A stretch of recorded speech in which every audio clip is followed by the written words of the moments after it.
कराची बंदरगाह जिस पर आपने यश का ध्वज फहराया था। 1917 का जो वॉर हो गया तो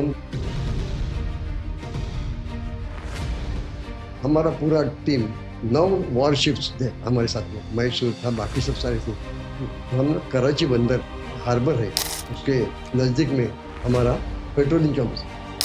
ये तो हिस्ट्री है। वो 16 दिन के अंदर पाकिस्तान को हमने पूरा नेस्तनाबूद किया। देश नाबूद कर दिया। 99 में जो वार हो गया, उसमें जो तेजस जो जेट फाइटर यूज किया, का मॉडल। जब मैं 13 साल का था, 1962 में जो इंडिया चाइना वार हो गया, हाँ। उस वार का इफेक्ट मुझ पे हो गया था। नमस्कार, मैं स्वप्निल लाड़ी नंद कुमार आप सभी का विजन इंडिया डॉक्यूमेंट्री में स्वागत करता हूँ। मान्यवर, भारत का एक नौजवान जिसने नौसेना में अपना शिखर प्राप्त किया, ऐसा व्यक्ति कि जिसने कुष्ठ रोगियों को वैश्विक पहचान दिलाई, अपनी जीवन जीने का हक दिलाया। मान्यवर, भारत गणतंत्र का एक अमूल्य ऐसा माने जाने वाला पद्म अलंकरण से ये व्यक्ति सम्मानित है। ऐसे व्यक्ति कि जिन्होंने विश्वगुरु भारत में अपना स्वर्णिम योगदान दिया, ऐसे श्री गजानन माने जी का जीवन परिचय आपके सामने इस साक्षात्कार में समाविष्ट कर रहे हैं। जय हिंद। जय हिंद श्रीमान। जय Hind sir. Vision India documentary में आपका स्वागत है। जगन्नाथ जी एवं लक्ष्मीबाई जी के परिवार में 14 मई 1949 में देवरूप के स्थान पे आपका जन्म हुआ। अच्छा, तो शालेय जीवन भी आपका वहीं पे था या कहीं और था? मैं दूसरी क्लास तक मेरे गांव में पढ़ा, देवरूप में। हम्म। उसके बाद मेरे पिताजी मेरे मिल वर्कर थे, हम्म। तो उसके लिए हमको पूरे परिवार को मुंबई आना पड़ा। दादर में नए गांव में रहते थे। हम्म। मेरे पिताजी, हम लोग की जो आर्थिक परिस्थिति थी हम्म। वो इतनी खास नहीं थी, तो एक म्यूनसिपलिटी के स्कूल में मैंने मेरी शिक्षा आगे की चालू की। 7वीं तक मैं एक स्कूल में पढ़ा, म्यूनसिपल स्कूल में। उसके बाद में नवभारत विद्यालय करके जो दादर में है, वहाँ मैंने आगे के एजुकेशन के लिए एडमिशन लिया। हम्म। उस समय में आर्थिक परिस्थिति खराब होने की वजह से मैं स्कूल की फी नहीं भर पाता था। तो उन दिनों में मैंने, भले मैं छोटा ही था, लेकिन मेरी सोच थी कि अगर मैं स्कूल की फीस नहीं भर सकता, इसका कारण है कि मेरे पिताजी की बीमारी और इतना बड़ा परिवार, कि हम लोग 8 भाई बहन थे, हम्म। इतना बड़ा परिवार था हमारा। तो मैंने सोचा कि अगर कम से कम मैं मेरी फीस जो है उसके लिए कुछ काम करूं। तब मेरी उम्र 14 साल की थी, लेकिन उन जब मैं 13 साल का था, 1962 में जो इंडिया चाइना वार हो गया, हाँ। उस वार का इफेक्ट मुझ पे हो गया था। क्योंकि हम लोग अखबार में पढ़ते थे, चीन की तरफ से हमारी जो सैन्य की बहुत बुरी हालत हो रही है, हम्म। सैनिक मारे जा रहे हैं। और वो टाइम पे डिफेंस ने ऐलान किया था, ज्यादा से ज्यादा नौजवानों ने फौज में भर्ती होना चाहिए। तो जरूरत थी। मैं छोटा था, लेकिन मुझे लगा कि अगर मैं एक फौजी बनूं तो अच्छा रहेगा। वो सोच मैंने वैसे ही रखी, बुझाया नहीं, हम्म। चलते ही रहा हूँ। लेकिन 14 साल की उम्र में जब मुझे मालूम पड़ा कि घर की परिस्थिति बहुत ही बिगड़ रही है, तो मैं एक छोटे से वर्कशॉप में मजदूर का काम करता था, बस। साफ सफाई करना जो भी है। हम्म। और स्कूल करता था, दोनों, स्कूल में पढ़ने का और एजुकेशन भी लेने का। हम्म। ऐसा होते होते जब मैं 16 साल का हो गया, तो 1965 में जब भारत पाकिस्तान का युद्ध शुरू हो गया, हाँ। उस दौरान 1965 के जून महीने में जब युद्ध जोर से चालू था, हम्म। मैंने घर में किसी को बताया नहीं कि मुझे फौज में जाना है। क्योंकि आखिर माँ है, पिताजी है, उनको वो पसंद नहीं पड़ेगा कि ये जंग के अंदर अगर कोई जाए तो। इसलिए मैं चुपचाप गया, फौज में भर्ती हो गया। फौज होने के बाद में मैंने मेरे पिताजी को बताया कि मैं ऐसे नेवी में भर्ती हो गया हूँ। हम्म। थोड़ा सा उन्होंने गुस्सा किया, हम्म। लेकिन बाद में मेरे जो बड़े भाई हैं, हम्म। उन्होंने उनको समझाया, आपके 4 लड़के हैं, अगर एक देश के काम में जाता है हाँ। तो जाने दो, उसका भविष्य अगर बनता है तो बनने दो। उस समय माँ, ना तो मुझे मालूम था, ना मेरे माँ पिताजी को मालूम था कि भविष्य में क्या लिखा है। लेकिन शायद उस टाइम का जो मेरा डिसीजन था, हम्म। अभी मुझे सही लगता है। क्योंकि मेरी जो इच्छा थी फौज में जाने की, वो तो मैंने पूरी करी। लेकिन उससे ज्यादा मुझे समाधान तब हुआ जबकि 9 का हुँ, इंडिया पाकिस्तान वार हो गया। हाँ, क्योंकि मेरी इच्छा थी कि रण में जाके युद्ध लड़ना ये फौजी का असली कर्तव्य होता है और मैं खुद को बहुत नसीबवान समझता हूँ कि मुझे वो मौका मिला। 17 का जब वॉर हो गया तो हमारा पूरा टीम 9 वॉरशिप्स थे हमारे साथ में। मैसूर था, बाकी सब सारे थे। हुँ, और हम लोग कराची बंदर हार्बर है, उसके नज़दीक में हमारा पेट्रोलिंग जॉब 3 दिसंबर को जब पाकिस्तान ने जामनगर बेस कैंप पर, उधर एक हुँ, नेवी का बेस कैंप है, उस पे हमला किया। हुँ, और उस दिन रात को लगभग 10 बजे की बात है, फील्ड मार्शल मानिक शाह ने वॉर डिक्लेयर किया। क्योंकि उस टाइम पे इंदिरा गांधी जी प्रधानमंत्री। प्रधानमंत्री जी यहाँ मैंने वो बेंगलुरु में थी, हुँ, मिनिस्टर में नहीं थे। हाँ, लेकिन फिर मानिक शाह जी ने अपने हाथ में पूरा कंट्रोल लेके, because he was appointed chief of the army naval air force for in dot that period. तो वो वॉर शुरू हो गया। 4 दिसंबर को शाम को हमारा पूरा ताफ़ा, हम हुँ, लोग का ये पूरा फिर से प्लानिंग था। हाँ, किसने कौन-सी जगह पे रहने का, युद्ध चालू होने के बाद में किसने एडवांस करने का, किसने बैक स्टेप में आने का, ये सब पूरा प्लानिंग किया हुआ था। उस हिसाब से हम लोग आगे बढ़ते गए और 4 दिसंबर को रात को लगभग 8 साढ़े 8 बजे की बात है। हमारे पास 2 मिसाइल बोट्स थे कि निकट और निकट। उनको वो दे आर गाइडेड मिसाइल्स। उनका जो शूटिंग होता है, हाँ, अटैक होता है, वो पावरफुल होता है और 100% होता है। हुँ, वो टारगेट पे ही जाता है सीधा। हुँ, तो निपत ने पहला अटैक कराची के हार्बर में किया। उस अटैक में पाकिस्तान के 3 वॉरशिप, हुँ, एक खैबर जो पूरा पावरफुल वॉरशिप था उनका, हो, हो, लगभग 3 साढ़े 300 फौजी थे उसके अंदर, हुँ, और 2 माइन स्वीपर्स बोले तो जो सी में जैसे हम लोग लैंड में बॉम्ब डालते हैं ना, वैसे ही सी में भी डालते हैं। हुँ, तो उसको वाइप आउट करने का जो होता है उसको माइन स्वीपर बोलते हैं। हुँ, वो तीनों को जल समाधि थी। पूरा पीएनएस खैबर जो है, हुँ, पूरे 1.5 या 2 मिनट में उसको पूरी जल समाधि मिल गई। उसी समय नेवी ने और 2 मर्चेंट शिप पकड़े पाकिस्तान के, हुँ, जो कि पाकिस्तान के लिए एम्यूनिशन कैरी कर रहे थे। हुँ, बाद में 8 दि पूरा पाकिस्तान, बाद में हमारा जो इंडियन एयर फोर्स है, हाँ, उन्होंने कराची पे एयर अटैक किया। हुँ, उनके जितने भी ऑयल टैंकर्स हो गए थे, उनको जला दिया। वो आग कम से कम लगभग 4 दिन जल रही थी। पूरा पाकिस्तान, जो पायलट्स थे, उन्होंने बोला कि it was a bloody fire. ऐसा इतना बड़ा फायर कभी देखा नहीं है। हाँ, पूरे टैंकर को जला दिया। 8 दिसंबर को हमारा और एक मिसाइल बोट था, हुँ, विनाश। हाँ, उसने कराची का जो बचा हुआ जब जो था, वो भी सब फायरिंग करके जला दिया। हुँ, उसके बाद में 10 दिसंबर को एक हादसा हम लोग के साथ हुआ। हुँ, आईएनएस कुकरी, आपने पढ़ा होगा, आईएनएस कुकरी हमारा जो एक हो, शिप हो, था, उसको पाकिस्तान के हंगोरा नाम की एक सबमरीन थी, उसने रात को अटैक किया हुँ, और उसको जल समाधि मिली। उसमें मेरे जिनके इंस्ट्रक्शंस मैंने लिए हैं, मेरे दोस्त से, हुँ, और बहुत सारे फौजी हमारे उसमें थे। हुँ, लगभग 161 फौजी एट अ टाइम जल समाधि। उसमें हुँ, कैप्टन एमएन मुल्ला जो थे, वो उसके कमांडिंग ऑफिसर्स थे। वो देख रहे थे कि जहाज पूरा डूब रहा है। वो ब्रिज पे थे, उनके बाजू में लाइफ जैकेट रखी थी, लेकिन उन्हें उस लाइफ जैकेट को हाथ नहीं लगाया। उन्होंने उस जहाज के साथ अपना समर्पण किया, शहीद हो गए वो, और वो अजर-अमर हो गए। उनके नाम का एक लेसन आज भी बच्चों को स्कूल में पढ़ाया जाता है। उसके बाद में पूरा वो वॉर 16 दिन में खत्म हो गया। ये तो हिस्ट्री है वो वर्ल्ड में। 16 दिन के अंदर पाकिस्तान को हमने पूरा नेस्तनाबूद किया था। नेस्तनाबूद कर दिया। उसका जो भी एग्रीमेंट है, जो वो प्रोसेस हो गया। उसके बाद में मेरा जो एक मकसद था कि एक तो भी जंग लड़नी है, वो पूरी हो गई थी।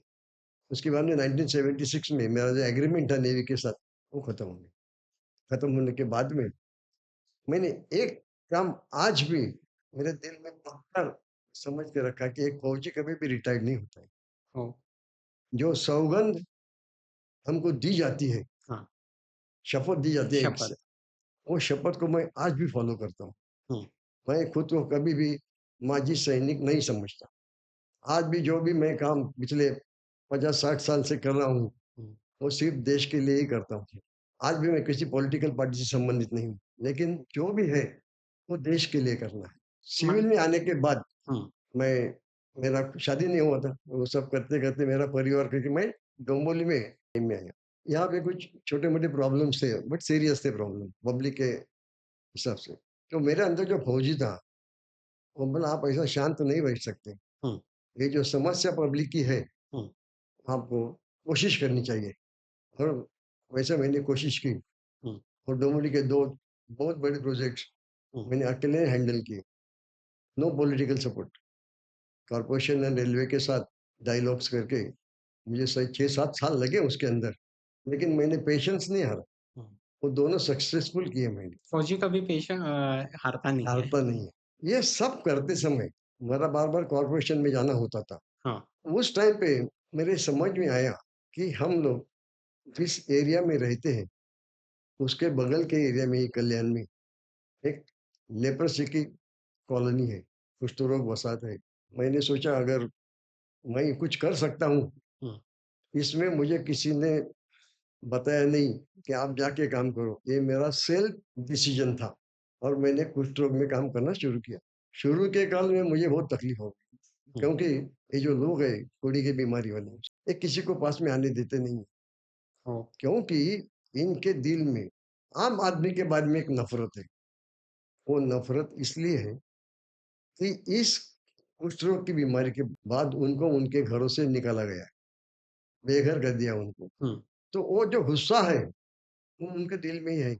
ऐसे हिंदुस्तान में बहुत सारी फैमिलीज़ है जिन्होंने कोड़ी की बीमारी होने के बाद उस पेशेंट को घर से बाहर निकाल के वो सब क्या करते जब घूमते-फिरते भिक्षा माँगते हैं वो लोग। 2, 4, 5, 10 आदमी इकट्ठे मिलेंगे तो अपना एक अड्डा बना लेते हैं। वैसे ही कुछ लोग इस कल्याण में आए। हाँ, कल्याण में उन्होंने पत्तीपुल करके वहाँ पे उनकी एक वसाहत बनाई। बोले जो टालपटरी टूटा-फूटा ईंटा ऐसा शेड्स का उनका घर था। जो पहली बार मैं उनके पास गया, तो उन्होंने मेरा उल्टा इंटरव्यू लिया। सोचने की बात है, आप किस लिए आए? हुँ, आप पुलिस है क्या? बोला पुलिस नहीं। आप क्या करेंगे? मैं बोला मैं आपका जो जीवन है, आप कैसा गुज़ारा करते हैं, क्या करते हैं? आपको कोई दवाई भी मिलती है या नहीं? ये सब देखने के लिए मैं आया हूँ। तो उन्हें दूसरा सवाल मुझे पूछा, आपकी कोई संस्था है क्या? हुँ, मैं बोला मेरी कोई संस्था नहीं है। तो आप अकेले क्या करेंगे? मतलब उनका क्योंकि मेरे से पहले शायद उनके पास कोई गया होगा कि ऐसे वीकर सेक्शन के जो लोग हैं, उनका फ़ायदा लेने वाले बहुत होते हैं। तो मैंने उनको बताया, आप मुझ पे यकीन करो, मैं आपको मैक्सिमम टू मैक्सिमम हेल्प करूँगा। बोले हमको दवाई नहीं मिलती है, हमको वर्सोवा, आसनगाँव, दापोडी, पूना तक जाना पड़ता है। बोला ठीक है। मैंने पहले उनको पूछा आपका व्यवसाय क्या है? आप गुज़ारा कैसे चलाते हैं? हाँ, वो बोले देखो, हम लोग दारू बनाते हैं, दारू बेचते हैं। जो गाँव की दारू बोलते हैं ना हाँ, कंट्री देशी दारू। देशी दारू बनाते हैं, बेचते हैं। बाज़ार में हम लोग उसको सप्लाई करते हैं। मैंने सोचा ये तो समाज के लिए घातक है, लेकिन उनको और कोई चारा नहीं है, करते थे वो लोग। वो मुझे पसंद नहीं था, लेकिन मैं अर्ली स्टेज में उनको ऐसा बोलना मेरे लिए धोखादायक था, हुँ, कि उनका उनमें से उनको ब्रेड मिलता है, खाना मिलता है। तो मैंने मेरी एक स्टाइल है, मैं पूरा स्टडी करता हूँ पहला, बरं ड्रॉबैक्स क्या आएँगे और मुझे कैसे आगे जाने का है। हाँ, वो सब समझ लेने के बाद में पहले पूछे आबादी कितनी है? तो बोले आबादी 600 लोग हैं। उनमें से लगभग 3 साढ़े 300 तो पेशेंट्स ही हैं, लेडीज़ है, जेंट्स हैं। उस टाइम पे मैंने कल्याण में ये एक्चुअली ये जो है ये नेशनल प्रोग्राम है। कुष्ठ रोग निर्मूलन एंड रिहैबिलिटेशन तो गवर्नमेंट ऑफ इंडिया का प्रोग्राम। लेकिन इनके पास कोई जाता नहीं था। तो मैंने ये बात कल्याण म्यूचुअल कॉर्पोरेशन के वहाँ के यूपीएस मदन करके हुँ, कमिश्नर थे, जो बाद में चीफ सेक्रेटरी ऑफ महाराष्ट्र रहे, हाँ, बाद में इलेक्शन कमीशन के हो, रहे। वो हो, मेरे अच्छा आज भी मेरे दोस्त हैं। तो उनके पास मैं गया, हुँ, तो उनको पता है सर ऐसी-ऐसी बात है और ये मरीज़ है और इनको कोई देखता नहीं, कोई दवाई देता नहीं है और ये समाज के लिए धोखादायक है। अगर ये ऐसे रहेंगे, तो समाज के साथ फैलते रहेंगे, तो बाकी आदमी को भी इनसे बीमारी हो सकती है। तो इसको किधर तो भी कंट्रोल में लाना चाहिए। उन्होंने मेरी बात सुन ली और बोले ठीक है, इनके लिए हम लोग डिस्पेंसरी चालू करेंगे। क्योंकि इनको कल्याण कोई भी म्युनिसिपल कॉर्पोरेशन से दो, क्योंकि मैं महाराष्ट्र का पूरा काम किया हूँ। कोई भी म्युनिसिपल कॉर्पोरेशन उनको कोई ट्रीटमेंट नहीं देता है, कि इनके कोई ट्रीटमेंट की कोई ये नहीं है। उन्होंने मुझे परमिशन दिया डिस्पेंसरी चालू करने का, हुँ, कि अगर हॉस्पिटल में जाएँगे, तो वहाँ के जो ड्रेसर्स हैं, वो उनको ड्रेसिंग नहीं देते, डरते हैं, बीमारी को डरते हैं। तो इसलिए मैंने क्या किया डिस्पेंसरी का परमिशन तो लिया, कल्याण कॉर्पोरेशन से मेडिसिन का प्रोविज़न किया और बाद में ये चलाने का कौन किसने? ये बड़ी समस्या थी मेरे लिए। हाँ, अभी केडीएमसी ने तो मान्यता दी।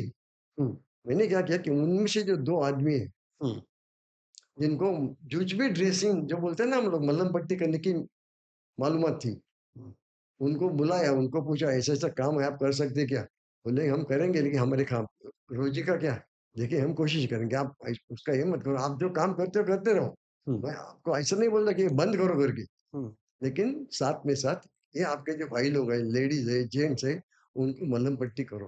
क्योंकि उनको मेडिसिन देने की जानकारी थी। हुँ, तो उनके लिए कुछ तो भी उनको मुनाफ़ा देना चाहिए। तो मैंने यहाँ पे गार्डा केमिकल्स करके उनके जो चीफ मैनेजिंग डायरेक्टर थे उनसे बातचीत की। हाँ, तो उन्होंने जो भी ₹500 पर हेड देने का आश्वासन दिया, दिया उन्होंने।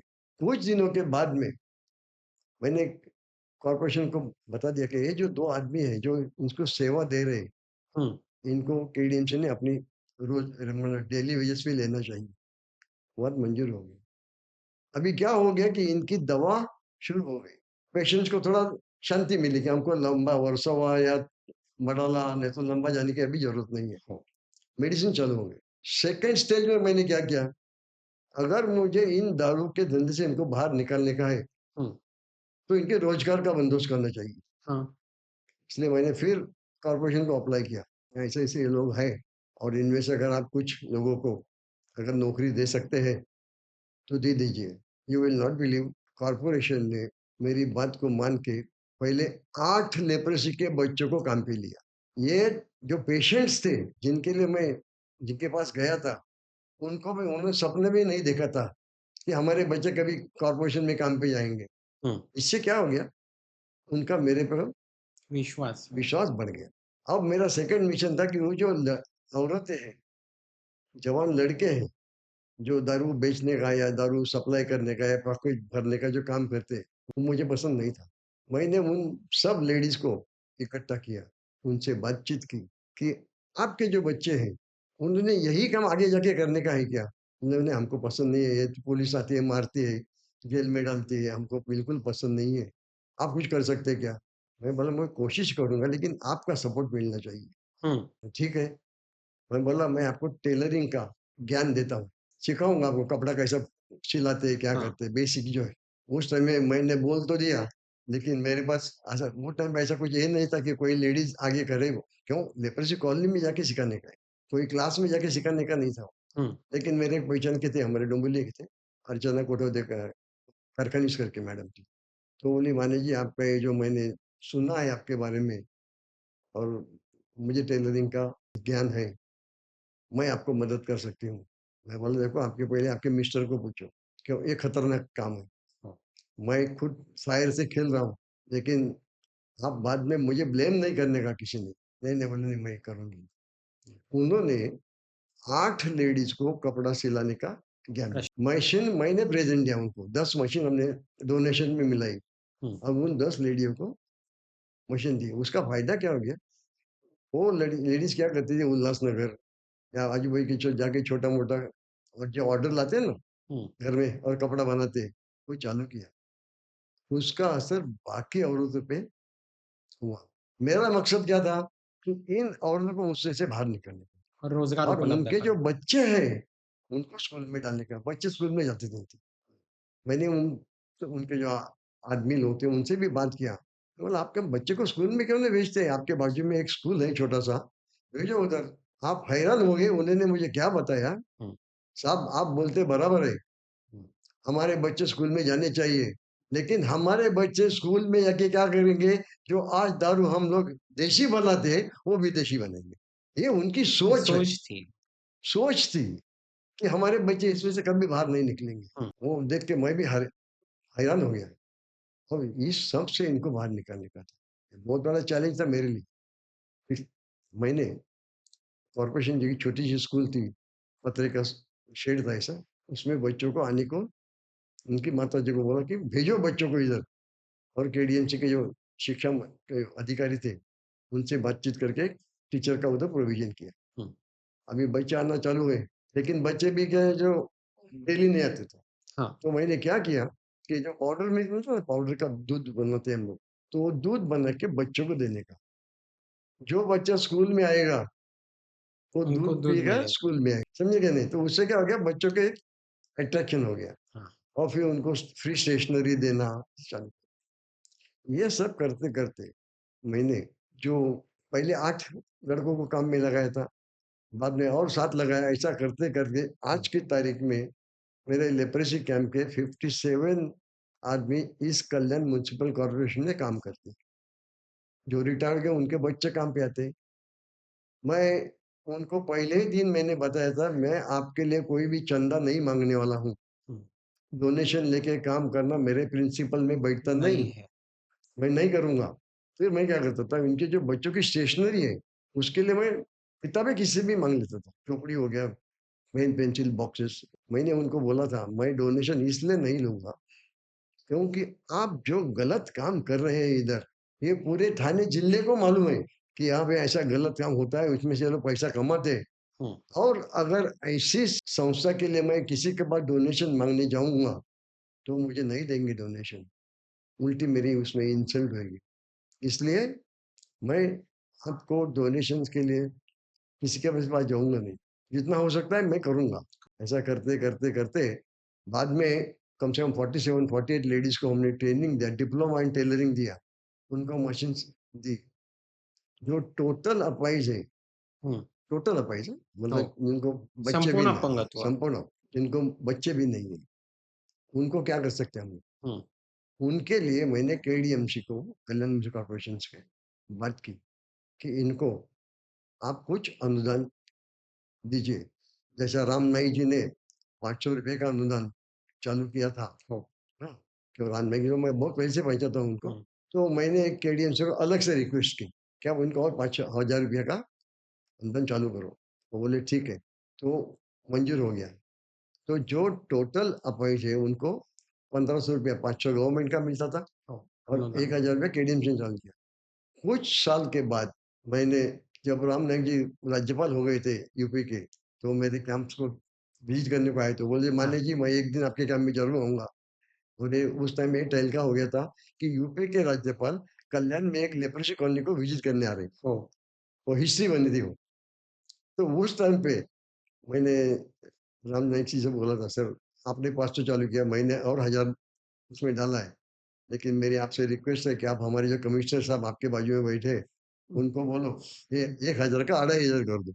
एक्चुअली वो बजट बैठता नहीं है, हुँ। लेकिन राम नाईक जी ने कमिश्नर साहब से बात की। देखो हो सकता है मान लीजिए इतना करे तो आप मान लो, और वो मंजूर हो गया। बात। कल्याण डोंबिवली म्युनिसिपल कॉर्पोरेशन महाराष्ट्र में पहली कॉर्पोरेशन थी हो। कि जो अढ़ाई, लेकिन वो भी किसको, जो अबव 45% डिसेबल्ड है, हो। उन्हीं को। ऐसे 67 पेशेंट्स हैं जिनको ये अनुदान मिलता है। यानी ये एक बहुत बड़ी उपलब्धि है। लेकिन मान्यवर जैसे अभी आपने महामहिम रामनाईक काका का ज़िक्र किया।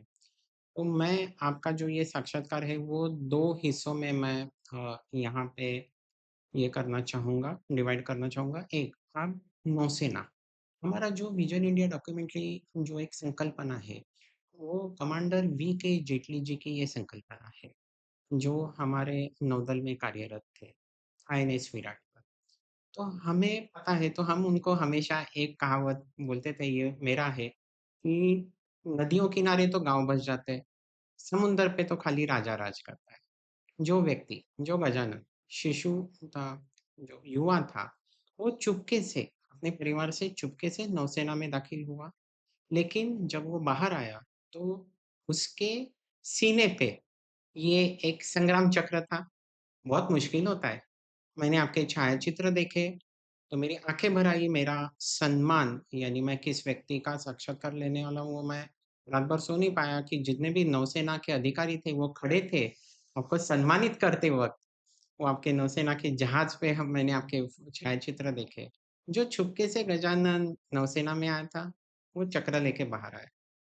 क्या भावना थी तब? हम्म, किस-किस को आप यानी ये जो आपका नौसेना का जो एक शिखर तक का आपका एक कारकिर्द है, तो इसका श्रेय आप किसको देते हैं? एक तो आपकी स्थिरता हुई, दूसरा इसका श्रेय आप किसको देते हैं?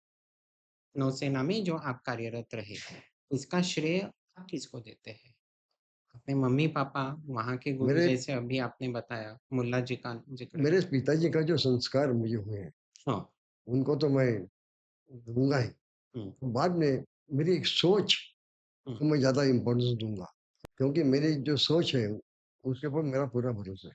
क्योंकि जिस बैकग्राउंड से आप आ रहे थे कि एक वर्कशॉप में आप काम कर रहे थे, उसके बाद चीन ने जब आक्रमण किया हमारे देश पे, वो भावना से आपने अपनी इस नौसेना जॉइन की। सच में वो बहुत कठिन होगा ना आपके लिए कि पूरा परिवार या ये आप कितने भाई थे? 4 भाई, हम लोग 4 भाई 4 बहन थे। ओके और आप सबसे छोटे? नहीं, मैं 5वां था। ओके। आप मुंबई के प्रॉपर मुंबई के रहने वाले भी हो, तो एक सवाल तो हमारा हमेशा मैं पूछता हूँ, आपकी पसंदीदा खाने की चीज़ क्या थी बचपन में या युवा अवस्था में? सब ऐसे पसंद का कोई सवाल ही नहीं था, क्योंकि पर घर की परिस्थिति ऐसी थी, हाँ, जो आए सामने वो खाने वो का। खाने का है। फिर भी और ऐसे वैसे जब आज भी मैं कोई खाने में कोई चूज़ी नहीं हूँ। जो आता है, आज का भगवान ने दिया हुआ है, इसे समझ के खा लेते हैं।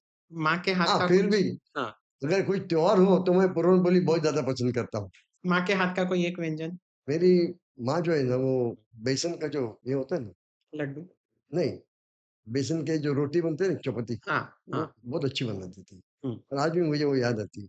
तो वो सस्ते में होते हैं हो। और सब लोग प्यार से खाते भी हैं उसको।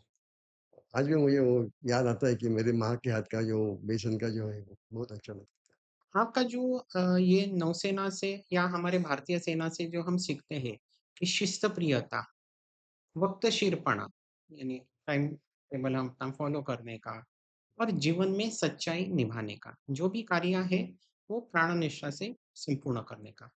यही शायद आपके समाज जीवन में कार्यरत है। ये साक्षात्कार करने के पहले हमारे महामहिम राज्यपाल काका यानी राम काका, वो हमारे बाजू में ही रहते थे तो मैं बहुत जब मैं छोटा था तब उनके पास हमेशा जाता था तो उनका स्नेह मिलता था। कुष्ठ रोग पे उन्होंने जो कार्य किया है वो अद्भुत है। है। उनके यहाँ से भी उन्होंने हमेशा मुझे बोलते थे कि मुझे महामहिम नहीं बोलने का, कि मैं लोगों का और लोगों का मैं एक व्यक्ति हूँ, प्रथम नागरिक हूँ, इतना बोल सकते हैं तो बहुत ही मेरा वो एक सम्मान है। ये अभी के हमारे दर्शक शायद समझ नहीं पाएँगे, लेकिन जिस 85 में आपने ये कुष्ठ रोगियों के लिए काम किया, तब ये छूत-अछूत थे, यानी अगर कुष्ठ रोगी वहाँ पे भी दिखेगा तो लोग यहाँ से निकल जाते थे। तो उनके परिवार में जाना, उनके पास जाना, देशी दारूचा अड्डा, वो जो था वो वर्ड था, वो देखने के बाद पार्टी देखने के बाद भी अपने-अपने बच्चों को लोग वहाँ से निकल जाते थे। तो ऐसे छूत-अछूत की बीमारी के वक़्त भी आपने कुष्ठ रोगियों के साथ कार्य किया। 1 दिवस नहीं, 2 दिन नहीं, माह नहीं, वर्षानुवर्ष आपने उनके साथ काम किया है।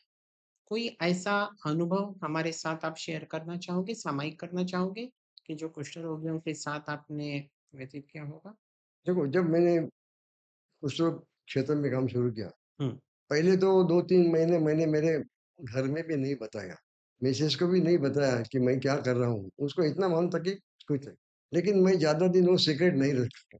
हुँ, एक दिन मैंने दिल पे पत्थर रख के मिसेज़ को बोला कि मैं एक नया काम शुरू किया है और मैं लेप्रोसी के लिए काम करूँगा, हुँ, और इसके लिए मैं आजकल लेप्रोसी कैंप में जाता हूँ हुँ, और उनकी जो समस्या है, वो समझ रहा हूँ, और उनको उस समस्या से बाहर निकलने के लिए मेरी कोशिश रहेगी।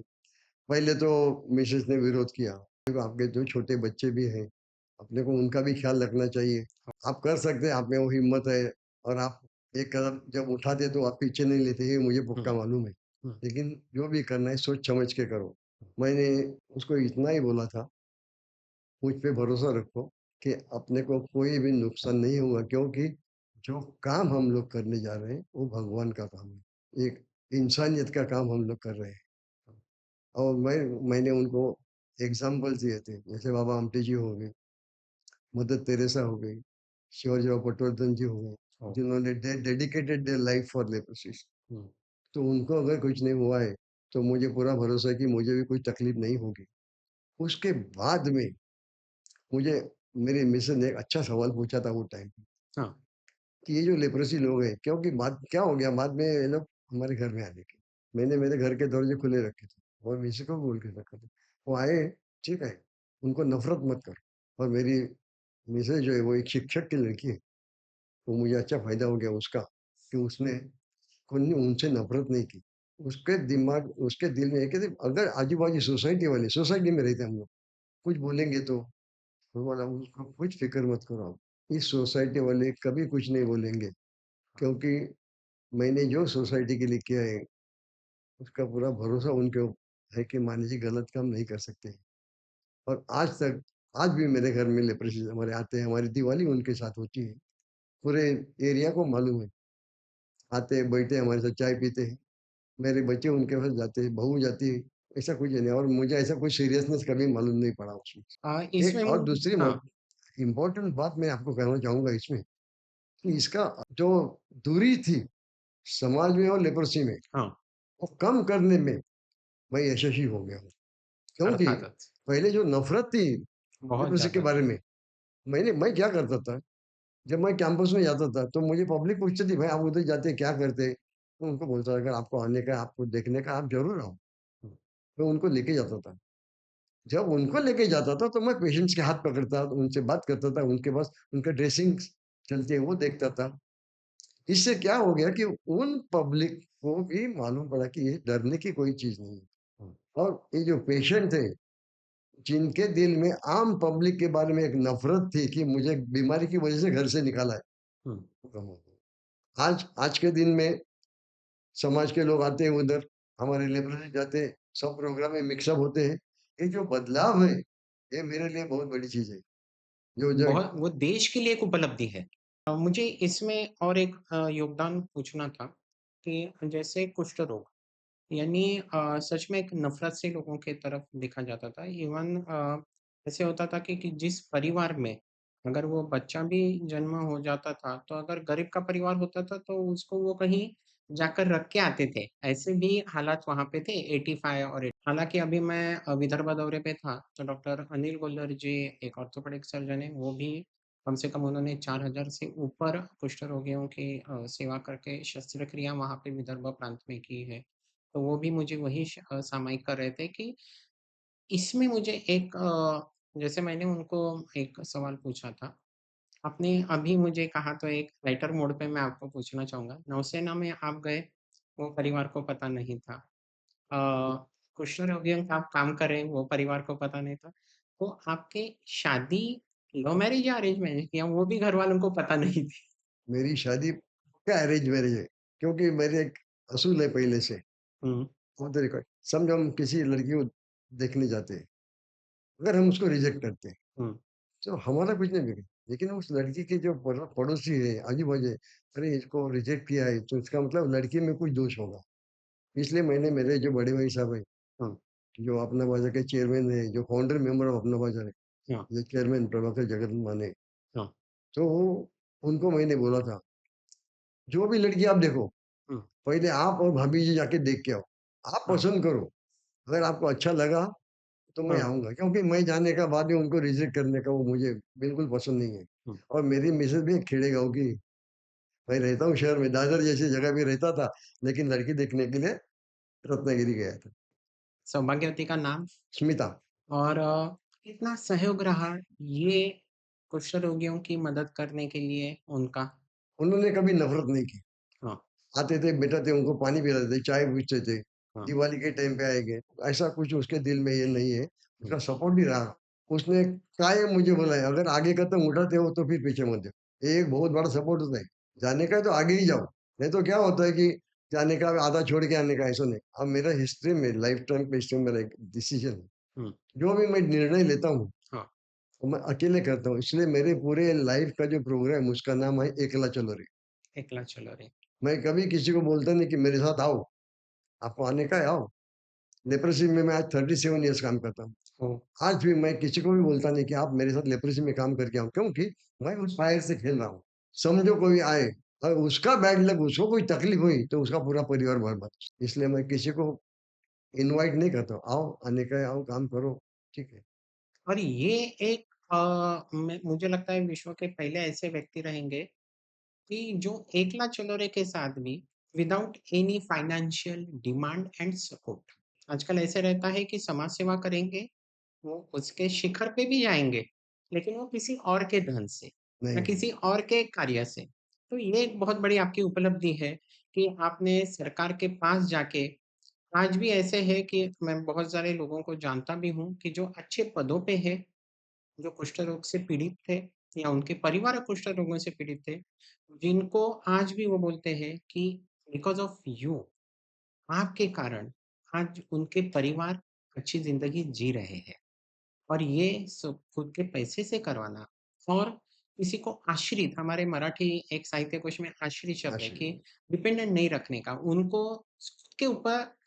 इस लेप्रोसी कॉलोनी में हनुमान नगर कुष्ठ रोग वसाहत, यहाँ की जो महिलाएं हैं, ये विविध हस्तकला का काम करते हैं। उसके साथ ही साथ 2011 में मेरे कॉन्टैक्ट्स जापान के एक ऑर्गेनाइजेशन से आए थे, ससाकावा लेप्रोसी फाउंडेशन जापान। जब उन्होंने मेरे कैंप को विजिट किया तो यहाँ की महिलाओं की जो कोशिश, प्रयत्न, वो देख के वो बहुत खुश हुए। तब उन्होंने मुझे 2.5 लाख रुपए का निधि सैंक्शन किया था और उन्होंने मुझे यही पूछा था कि इस निधि का आप क्या करेंगे। मैंने उनको इतना ही कहा था, आप 1 साल बाद आओ, आपको इस जो आप डोनेशन दे रहे हैं इसका सही इस्तेमाल किया हुआ दिखाई देगा, क्योंकि हम लोग डोनेशन लेते नहीं हैं। तो मैंने उस पैसे से उन महिलाओं को प्रेरित करके हमने तबेला चालू किया, भैंसें खरीदी की, दूध निकाला। वो दूध ऐसा हम लोग डेली 100 लीटर दूध बेचते थे। सवाल पैदा हो गया, जो वेस्ट है, भैंसों का जो काउ डंग हो गया हम लोग बोलते हैं, उसका क्या करेंगे, गोबर। हुँ, अभी वो गोबर तो ऐसे फेंक नहीं सकते किधर भी। फिर मैं गुजरात यूनिवर्सिटी में गया, वहाँ से बायोगैस प्रोडक्ट जो है उसकी जानकारी हासिल की मैंने, हुँ, और हमारे यहाँ कल्याण में आके वो टेक्निक यूज़ करके हमने बायोगैस निर्माण किया। और उस बायोगैस प्रोजेक्ट को जब जापान की टीम वापस इंडिया में आई तो उन्होंने हमारे कैंपस को विजिट किया। तब मैंने उनको बताया कि आपने जो 2.5 लाख हमको दिया था, हाँ, उसमें से हमने इन महिलाओं के सपोर्ट से ये बायोगैस और दूध डेयरी का निर्माण किया है। सो देवर, वो लोग बहुत खुश हो गए और उन्होंने पूरे हिंदुस्तान में जिन जिन संस्था को डोनेशन दिया था हाँ। उसमें से कंपेयर किया और उसमें हमारा जो प्रोजेक्ट है उसको फर्स्ट प्राइज मिला। और ये पूरा प्रोजेक्ट लेडीज हैंडल करती थी, संभालना, उनको धोना, दूध, सिर्फ दूध निकालने वाला जो है वो आदमी बाहर से रखा था हमने कि वो बीमार रहेगा तो फिर बराबर नहीं है, उसका इफेक्ट जो खरीदी करने वाला उसके ऊपर होता है। इतनी कॉशन हमको लेनी पड़ रही थी, लेकिन हमने किया और वो लोग इतने खुश हो गए कि उन्होंने हमारी संस्था को 1 लाख रुपए का प्रेजेंट दिया। यानी जिस और ये भारत में वो ऑलमोस्ट महाराष्ट्र में ये पहला प्रोजेक्ट था जो लेप्रोसी ने अपने हाथों से बनाया। यानी जिस कुष्ठ रोगियों को लोग छूने से भी डरते थे, उनको आपने वैश्विक पहचान दिलाई। यस। मान्यवर, आप ज़्यादा पिक्चर देखते थे? क्योंकि आपका जो जीवन है, पहले नौसेना यानी शिखर पे, पानी पे राज करना, उसके बाद समाज सेवा की जो एक छुआ-छूत माना जाते थे वो, और सडनली अचानक से युवाओं को प्रेरित करने वाले हर घर फौजी। हाँ जी। तो ये जो ऐसे 3 एक आपने एक अलग-अलग जो शिखर आपने प्राप्त किए हैं, तो सच में कोई एक पिक्चर रहता है ना कोई, उसमें जैसे सीन रहते हैं उस प्रकार से हो गया। तो ये कैसे संकल्पना आ गई? मैं जब प्रभाव में मतलब काम करते रहता हूँ, हाँ। तो मैं मेरे सराउंडिंग्स के बारे में भी स्टडी करते रहता हूँ। हुँ, जैसे कि मैंने जैसे आपने बोला अभी पहले एक वर्कशॉप में काम किया, बाद में फौजी बना, बाद में फिर लेप्रोसी में काम किया। ओह! ये सब करते समय भी मैं मेरी एक जो मैं मेरी ज़िम्मेदारी समझता हूँ, देश की रक्षा या देश का हित सोचना मेरा फर्ज़ बनता है। तो जब मैंने पिछले 1947 से अब तक का हुँ, एक स्टडी किया है, स्वतंत्र मिलने के बाद हर 5 साल के बाद अपने को अपने शत्रु के साथ लड़ना पड़ रहा है और उसमें बहुत सारा पैसा खर्चा होता है, एम्यूनेशन जल जाता है, आदमी फौजी शहीद होते हैं। ये सब सोच के मैं एक मेरा एक प्रोग्राम बनाया, मेरे दिल में एक प्रोग्राम बनाया हुँ, कि अगर ऐसा ही चलते रहा, तो एक दिन ऐसा आएगा कि आम आदमी के दिल में हुँ, एक फौजी के बारे में डर पैदा हो जाएगा। बरोबर, क्योंकि अगर शहीद होता है इसका इम्पैक्ट माँ-बाप पे आता है, वो अपने बच्चे को दबा के रखते हैं। क्योंकि आज की जो फैशन है, हम दो हमारा एक बच्चा। बरोबर। ये वैसे देखा जाए तो सोचने की बात है। क्योंकि देश के पास सबसे पहले तो मैं आपको बताऊँगा कि मैंने जब 17 में डिफेंस मिनिस्ट्री के साथ एक पत्र व्यवहार किया था हुँ, और मोदी जी को भी मैंने एक पत्र लिखा था कि देश की फाइटिंग कैपेसिटी सब्जेक्ट थोड़ा अलग है। देश की युद्ध कैपेसिटी बढ़ाने के लिए हुँ, आम आदमी का क्या फर्ज होता है, वो बताने की इजाज़त मुझे मिल जाए। परफेक्ट। बात ऐसी थी कि हमको शहीद फौजी, एक्स सर्विसमैन, उनका मेडिकल इसके बारे में कुछ फ़िक्र नहीं है, वो तो उसकी उनका डिपार्टमेंट। लेकिन जो एम्यूनेशंस, एक बंदूक की गोली एक दफ़ा फायर हुई तो वापस नहीं आती। ओह! ऐसा कितना लाख करोड़ रुपए का जो एम्यूनेशंस है वो तो वापस तो उसका भी खर्चा ही है। और डिफेंस का जो टोटल बजट है उसमें से 35% देश का उसका 35% तो डिफेंस में ही जाता है। बरोबर। उसमें से उनका सैलरीज़ है, उनका मेडिकल है, जो भी है हुँ, और शत्रु को भी सामना करना है। नए-नए इक्विपमेंट्स खरीदी करने का। हुँ, ये सब सोच के मैंने ऐसा सोचा कि अगर हमको देश की सुरक्षा और तगड़ी करनी है और मजबूत करनी है, तो हमने आम नागरिक को अपील करना चाहिए कि देश की सुरक्षा बढ़ाने के लिए आप योगदान दीजिए। वो योगदान ओनली डिफेंस फाइटिंग कैपेसिटी बढ़ाने के लिए काम में आएगा। और ये पत्र जब मैंने किया, तो मुझे prime minister of India defence minister से उसका अप्रूवल मिला है बरं। कि आप ये कर सकते हैं। हां, उन्होंने गाइडलाइन दी है कि ये जो निधि है, ये डिफेंस इक्विपमेंट प्रोक्योरमेंट के लिए इस्तेमाल किया जाएगा। हुँ, वो सब्जेक्ट लेके मैं स्कूल, कॉलेजेस, प्राइवेट इंस्टीट्यूशंस सबके पास गया। 2018 में मुझे परमिशन मिला, आप कर सकते हैं करके। लेकिन इसमें हम पैसा कलेक्ट नहीं करते।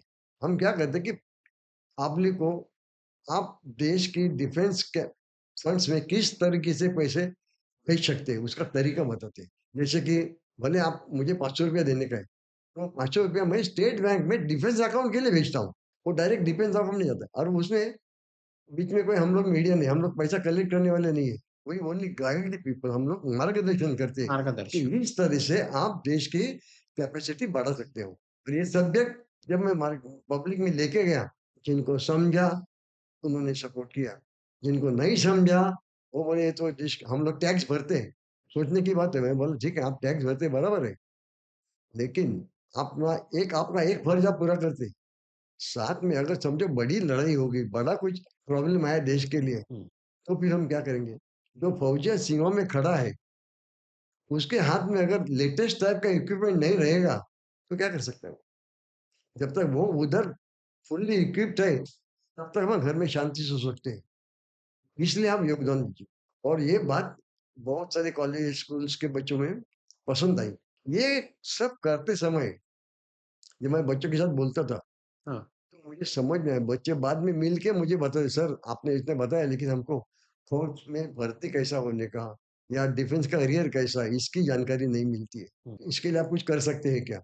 तो फिर मैंने 2021 में एक प्रोग्राम बनाया कि इन बच्चों को मोटिवेट करने के लिए, क्योंकि देखो, अपने पास एक सर्विसमैन बोर्ड है।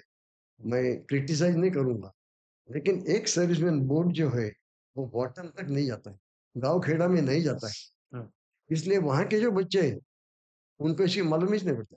उनको इतना ही मालूम है कि फौज में जाना उनको बहुत डिफ़िकल्ट काम है, इतना आसान है, उसके बाद कोई आता नहीं। तो इसलिए मैंने क्या किया कि वो सब सोच के हर बच्चा और उसके माता-पिता जी, ये जो मॉडल्स देखे हमने एक मॉडल बनाए, उसकी एक वॉर स्टोरी है, वॉर मेमोरी उसका नाम रखा है और उसमें हिंदुस्तान ने 1947 से आज तक जो प्रोग्रेस किया है इक्विपमेंट्स में, उसकी जानकारी मिलती है और बेसिक 71 का वॉर जो है, वो हर घर में हर बच्चे को पढ़ के किताब में मालूम है कि उसका इफ़ेक्ट इंडिया ने जो गदर मचा 16 दिन में हुँ, पाकिस्तान को हराया हुँ। और सबके पढ़ने में आया है।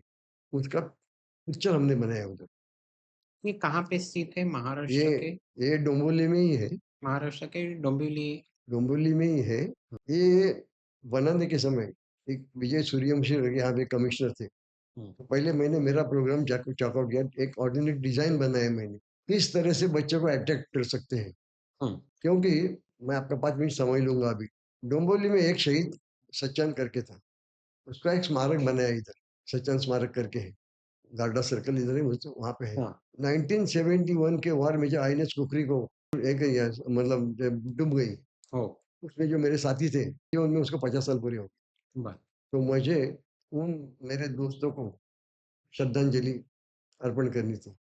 इसके लिए मैं गार्डा सर्कल के उस जगह पे गया, तो मुझे मालूम पड़ा कि ये शहीद स्मारक नहीं है, एक कैप्टन विनय सच्चन का स्मारक है।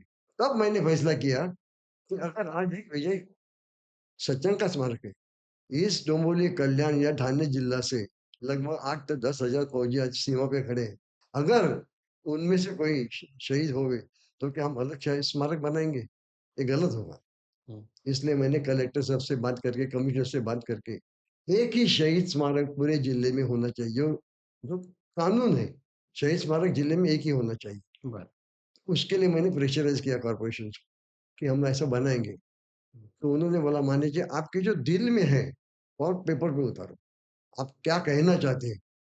हां, मैंने बोला हमको ओनली शहीद स्मारक नहीं बनाने का है। हं, तो मुझे उसमें से बच्चों को चेतावनी देने की, उनको प्रेरणा देने की है कि मैं भी फौजी बनूँगा। तो किस तरह से हो सकता है? तो मैंने बोला कि इसके लिए अपने पास 71 का जो वॉर हुआ है, उसका रेडी बेस तैयार है अपने पास। हर घर में हर बच्चे को मालूम है, उसका चित्रण कर रहे हैं हम लोग, उसका पिक्चर बनाएँगे। और फिर टेक्नोलॉजी कैसे आगे बढ़ते गया, उसका जानकारी देंगे। अभी इस वॉर मेमोरियम जो प्रोजेक्ट हमने बनाया है, उसका नाम है प्रेरणा। ये पूरी संकल्पना मेरी है। बनाया कल्याण म्युनिसिपल कॉर्पोरेशन ने हं. और फंडिंग किया कलेक्टर ने और उसको लैंड जो इश्यू था, वो एमआईडीसी ने दिया है। बट ये सब करने के लिए मुझे हर घर भरना भागना पड़ा। वो मेरा फर्ज था, क्योंकि वो ज़िम्मेदारी मुझ पे दी थी कॉर्पोरेशन ने। हो सकता है मैंने पूरा कर सका हूँ उसको। ये जो है ना, इसमें क्या है कि आपको 1999 में जो वॉर हो गया, उसने जो तेजस जो जेट फाइटर यूज़ किया, हं, उसका मॉडल है। उसके बाद में 71 में जो करत बांग्लादेश लिबरेशन हो गया, उसका चित्रीकरण है। उस समय में जो वॉरशिप जिसने कराची पे अटैक किया, विनाश, उसका मॉडल है। वो सब मॉडल है, ओरिजिनल हम ला ही नहीं सकते। उसके बाद में ब्रह्मोस, अब्दुल कलाम सर ने हो, ब्रह्मोस. जो बनाया, उसका मॉडल है। और शिवाजी महाराज के टाइम में हम लोग तोप यूज़ करते थे, कैनन, उसका मॉडल रखा हुआ है। तो इसका मतलब ये है कि ये हम लोग शिवाजी महाराज के समय से कैसे देश की डिफेंस कैपेसिटी या एडवांस टेक्नोलॉजी का इस्तेमाल किया गया और उसका पूरा पिक्चर हम लोग दिखाते हैं। और एक मिनी थिएटर है उधर, हां, थिएटर बना है उसके अंदर। तो जो भी बच्चे आएँगे, वो बच्चों को हर जो शूरवीर है, उनके एक्सपीरियंसेस है, कोई फ़िल्म्स डॉक्यूमेंट्रीज़ है अपने पास, वो दिखाते हैं सो दैट बच्चा जब अंदर आता है, तब वो ज़ीरो होता है। लेकिन जब वो बाहर निकलता है उधर से, हं. तो वो अपना माइंड पूरा मेकअप करके जाता है कि मुझे फौजी बनना है। बनना है. ऐसा उसका एम वो है। मान्यवर ये जो आपका एक सपना था कि हर एक घर में फ़ौज के प्रति, अपने देश के प्रति कार्यरत युवा हो, तो एक संग्राम चक्र से सम्मानित अलंकृत व्यक्ति ये युवाओं को क्या संदेश देना चाहेगा इस चित्रफित के माध्यम से? सर, आपने हर घर फौजी हुँ, की बात दोहराई। इसके ऊपर मैं आपको ज़रूर कहना चाहूँगा कि आज की तारीख को देश जिस सिचुएशन से चल रहा है, जिस समस्या से चल रहा है, उसमें देश को मैन पावर की और वो भी तरुण जवान बच्चों की ज़रूरत है, हुँ, क्योंकि फौजी होना देश के लिए आज बहुत इम्पोर्टेंट है। उसको मायने रखते हैं। देखा जाए तो हर साल आर्मी, नेवी, एयरफोर्स के तीनों फोर्सेस के लगभग ऑफिसर्स, सोल्जर्स रिटायर्ड होते हैं, शहीद होते हैं, इंजर्ड होते हैं। हुँ, उतनी रिक्रूटमेंट नहीं होती। इसके लिए बच्चों को मोटिवेट करना बहुत ज़रूरी है और उनके माँ-बाप के ऊपर क्या बोलते हैं हम लोग उसको, उनको विश्वास कन्विंस करना चाहिए कि फौजी कितना ज़रूरी है। आवश्यक है। वो सब करने के लिए हमको बच्चों को प्रेरणा देने के लिए, जैसे मैंने अभी हमारे कल्याण डोंबिवली महापालिका हेल्थ से वॉर मेमोरियल बनाया, हो, जिसको देख के बच्चा इम्प्रेस होता है। वो अपने माँ-बाप को बोलता है कि मैं भी फौजी होऊँगा, मुझे अच्छा लगता है फौजी होना। और वो सब देख के आई एम वेरी श्योर उनके माँ-बाप भी सोचते होंगे कि ये बच्चा अगर फौजी हो जाए तो उसका फ्यूचर में, क्योंकि डिफेंस में बहुत अच्छा करियर है। और अपार्ट फ्रॉम ऑल दिस, एक सोल्जर्स को जो रिस्पेक्ट पूरे वर्ल्ड में है ना, बड़े से बड़े बिज़नेसमैन या डॉक्टर या इंजीनियर को नहीं है।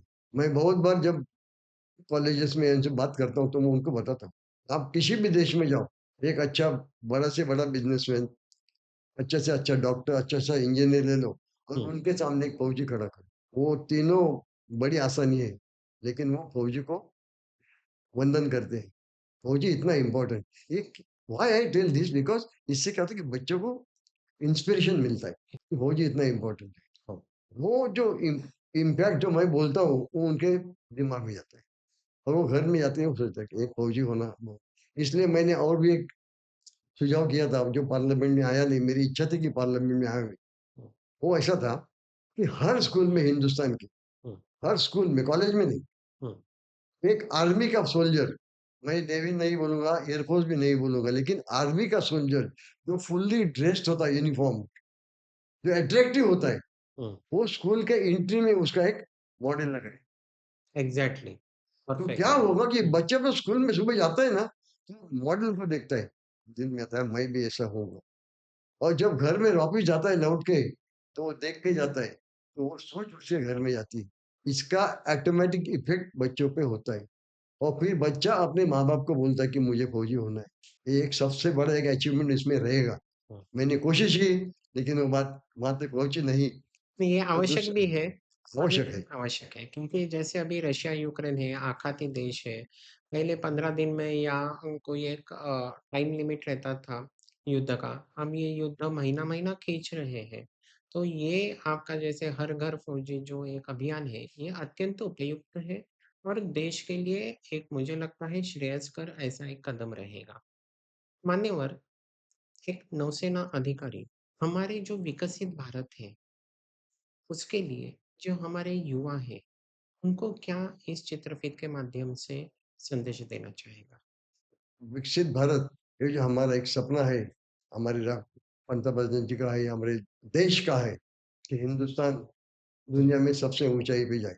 हुँ, ये बहुत बड़ी बात है और मेरे को लगता है इसकी शुरुआत हो चुकी है। क्योंकि आज के जो जवान लड़के हैं, लड़कियाँ हैं, हुँ, उनकी सोच या उनके पढ़ाई का तरीका जो देखा जाए तो वो अच्छा एजुकेशन हर क्षेत्र में महिला और पुरुष एजुकेशन में प्रोग्रेस कर रहे हैं। हुँ, उस जैसे खेती हो गई, टेक्नोलॉजी हो गई, इंडस्ट्रीज़ हो गई, सब में हमारे देश के जो फर्स्ट ऑफ ऑल देश की सबसे बड़ी संपत्ति है जवान लड़के, जवान लेडीज़, जवान लड़के जो है, हुँ, वो सबसे बड़ी ताकत है देश की।